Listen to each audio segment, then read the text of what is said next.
Greetings everyone, I'm Mar. Once again, this is my opinion. As you can tell from the title up there, I am continuing my trek through the episodes of Everybody Loves Raymond. And we are now at the end of Season 4, and this is the flashback where we get to find out exactly when and how Robert's first marriage ended. Before I get too far into it, just a reminder, if you do want to support the channel, both the Patreon and PayPal links are down below. The PayPal is if you want to just do a one-off contribution to the channel and maybe a one-off request, and the Patreon is for repeated and frequent support.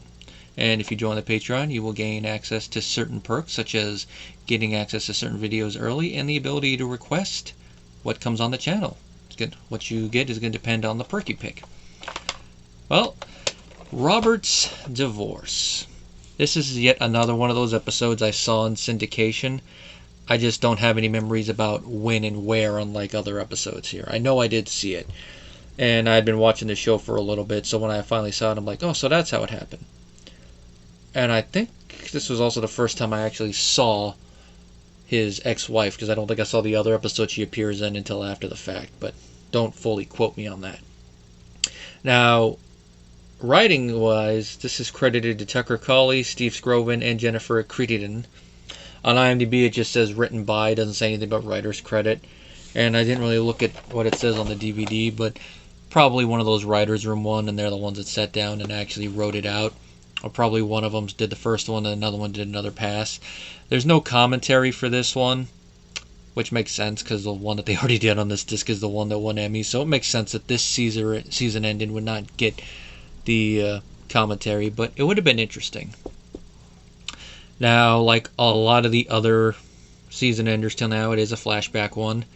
The bookend of the episode is set at a fancy restaurant where the Barones are at with Amy. Robert's celebrating being back on the job, being back with Amy, and his life being back to a better place where it was before the bull accident. Him and Amy are together, so everything's good there. Obviously, he's healed from the accident, and his confidence is back. Yay, everything's going straight ahead. What could go wrong? Oh no. It's Joanne, his ex-wife, in the back. Robert doesn't see her at first, but you can tell from the reaction of everyone else that they still hate her. I mean, Marie spitting at even the mention of her name. Frank is given a look like this, and he makes one of the best little quips about it. Almost didn't recognize her without her broomstick and flying monkeys. Still a fun line. And the way that Peter Boyle sells it is what makes that line work. Ray and Deborah are the ones that probably have the most... I don't know if tepid would be the right way to put it, but their reaction to her presence is the least hostile. And we find out Amy doesn't really know a lot about Joanne other than, I was married to her for a couple years and that's about it. We're divorced. So it's up to Ray to tell her. Now, this is an excuse mainly for the audience to learn why, but it also makes sense. We saw how Robert was on the anniversary of his divorce, so it makes sense he really wouldn't want to talk about his ex-wife to Amy, especially with how we see Amy react later when Joanne actually comes up and starts talking to him.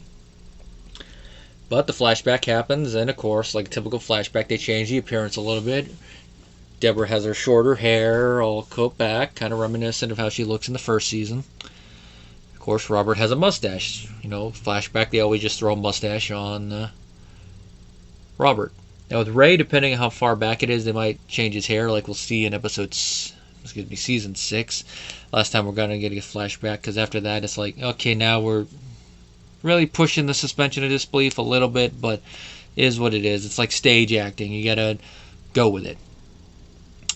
Now, the flashback begins after the three had gone and saw a movie. They go back to Robert's little house. Joanne comes out, and you can tell from right away that there is some tension there. Robert, his demeanor changes immediately once Joanne comes out. She brings up a point about the movie looking stupid in the trailer. He immediately changes his opinion on the movie. He's like, what? Oh, the dog drove a car. He goes to do the crazy chin thing, and she smacks the popcorn out of his hand. You can tell from that, it's like, this seems like there is some abuse in this relationship, whether it's emotional, maybe a little physical, but this is not a good relationship. And it makes you wonder, how the hell did these two click to the point where they got married? It's one of those weird things. The episode never really answers it. And the most we get is dialogue about their relationship in other episodes. But Robert does say they had chemistry, so at one point their relationship must have been fine, but it's probably one of those things that it should have ended before they got married, and then after they got married it just was worse. We see a little bit of that later on, but not a whole lot. It's one of those things probably best left to the imagination. The abuse part, we really do see a little bit of the lead up when they leave the house and they go and talk about Joanne when they're trying to do a little bit of an intervention with Robert. Like, hey, maybe you should have a little talk with her. This is my wife. What are you guys getting all up about? It's like, I got to go when she's fully asleep or she'll plop into bed. Your wife called. I think she's very worried she got short with me on the phone. Other little bits of dialogue like that. Now, when we get to the penultimate scene where the relationship actually ends, we really do see it. All Robert is doing is sitting on his couch, watching TV, some cartoons, and eating a banana while having a break from studying for the sergeant's exam. Which, before I did a little research, this always had me scratching my head. Like, does this mean he's a corporal? But I looked into it, it looks like the NYPD is one of those police organizations that doesn't have a corporal rank, which is a little interesting, but it makes sense why she would be getting on him. And even though they never bring it in to view, and the fact that as a sergeant he'd technically be a supervisor even if he's just a desk sergeant, you can see why he'd want to do it for the pay boost. Now, Joanne seems like she really just wants him to get the promotion for the money and nothing else, and not all the added responsibility and all that. And of course, it makes you wonder, with how she's getting on about money, why doesn't she work? Well, we find out later on in the episode she does, but with how it is, it's like, really? You're going to get on him that much about it? Oh, well. But her little comment, and when she's getting on him about it, is like, great, you'll put it off for the last minute, and then you'll be watching him full time, and you'll come to me for banana money. Like, really? He's studying. Studying for that kind of stuff is hectic and stressful. Let him have a little break. And then he gets up to go answer the door, and he's barely at the door. You think you can answer the door? And then the moment Ray comes in and she sees Ray's there, she flips her demeanor a little bit, even though it'd be kind of obvious that's what she did. You have to be very, very stupid not to notice it. Ray, plays dumb like he usually does. But even then, this is where things come up, because this is the catalyst. And I've said in other episodes, they might not have the best relationship, Ray and Robert, but you can tell that they love each other. There are moments in the show where we really do see it. We've seen a bunch now. This is another moment where Robert stands up to Joanne, saying, apologize to him. And she's like, excuse me? And he stands up for both himself and for Ray, like, I want you to apologize for everything you say about him. She says stuff about me. And he does this whole rant, like, maybe if you showed you cared about me, etc., etc. And it looks like things are going to go well. He's finally standing up for himself. And then Joanne drops the bombshell. I want a divorce. And you can tell that throws Robert off his game, because he's like, wait, what? And Joanne's like, I've been wanting to do it for a while. Thank you for finally giving me the excuse to. And who should come in right after this to make this situation even a little bit more awkward? Marie. And when she finds out what happens, you could tell, like, with her flips. That's flips is probably a summation of this episode. Every character, when something happens, it flips. And Doris Robert plays this beautifully, where she's digesting it, and then the moment she realizes, oh no, Joanne is hurting my son, you could tell the mama bear aspect is coming out in her. Now, I've said a lot of stuff about Marie throughout this show, and I'll continue to say more as we go along. One of them being, of course, is that she butts in when she shouldn't. But if there's any part of the show where that mama bear butting aspect of her character comes out at the right moment, it is here. The way she looks at Joanne. If looks could kill, Joanne would have died instantly in this moment.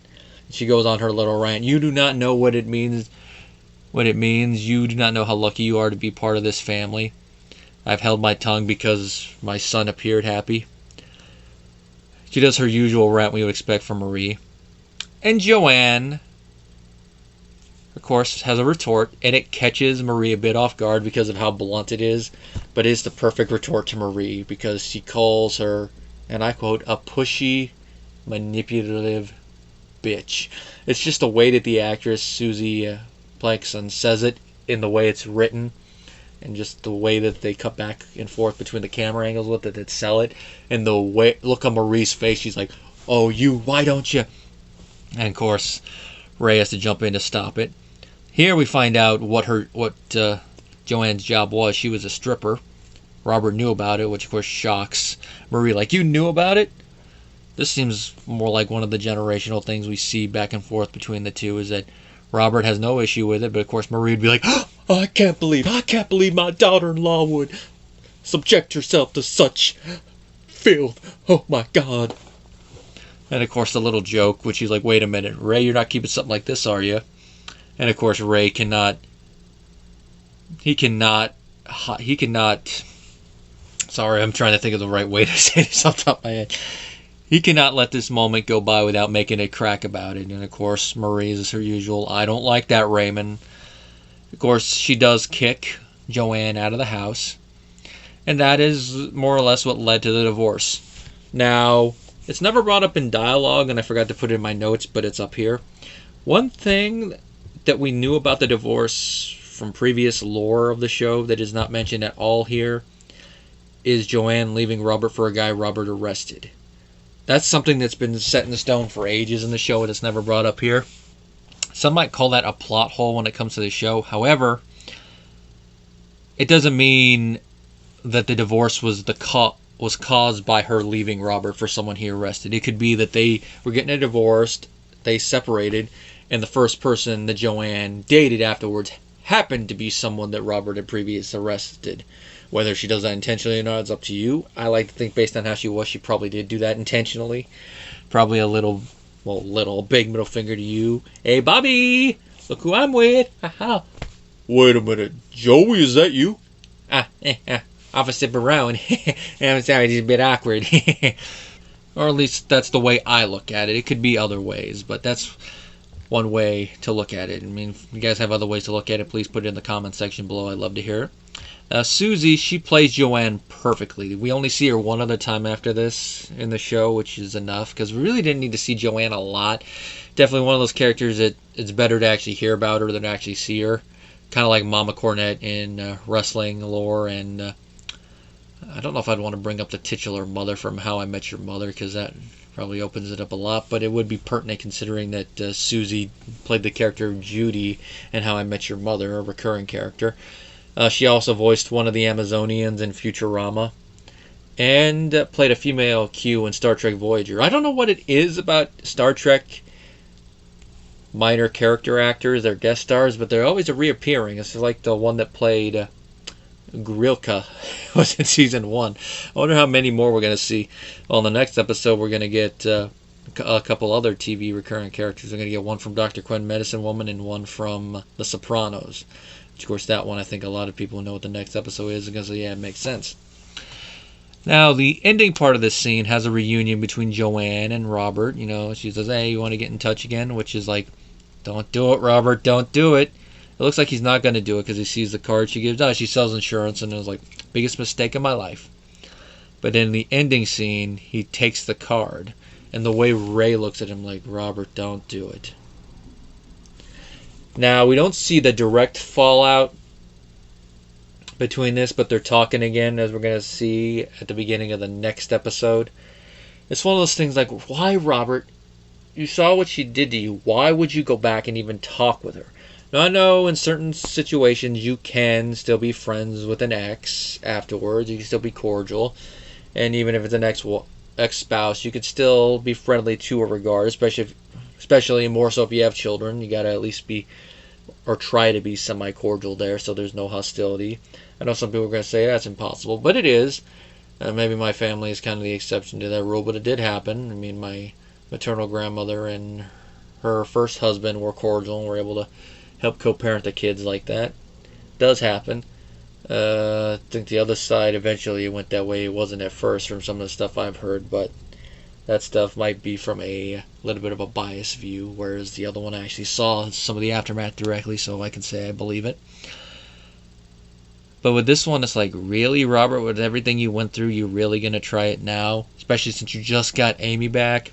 Of course, we're going to save some of that ranting for 4 episodes time, I think. I don't got season 5 in front of me, so I don't know exactly how many episodes it is. I think it's going to be episode 4 in season 5 where I'll get to that rant, because I think 3 is the one involving the hamster. But like I mentioned in a previous one, it's going to be one of my big rants on the Robert-Amy relationship. Even though it is played for comedy and does allow for a couple good moments, it's going to be the moment where I'm like, really, writers, you really had to tear it down again? Really? But I'll save that rant for when we get there, because that's when it's really going to become good. And then, of course, there's an episode later on where there's going to be a little bit more ranting, but more because this is an episode that strikes me as something, but it's like, but we'll see.